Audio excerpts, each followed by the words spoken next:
চলে যাব CapCut video, এই যে লেয়ার আছে এই লেয়ারের উপর ক্লিক দেব।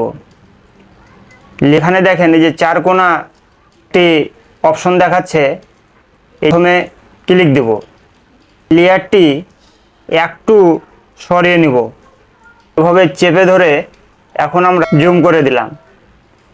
এবার যদি আমরা আবার জুম আউট করি তাহলে এই যে আবারও এই অপশনটি আছে, এই অপশনের ওপর ক্লিক করব। ক্লিক করার পর আবার একটু লেয়ারটি সরিয়ে দিয়ে এভাবে ভিডিওটি 2 আঙ্গুল দিয়ে চেপে বসিয়ে দেব। তাহলে দেখবেন বসিয়ে দেওয়ার পর আমরা যদি এখন ভিডিওটি পুনরায় চালু করে দেখি তাহলে কি দেখা যায়। চালু করার পর এই দেখেন জুম হলো, এবার আউট হলো।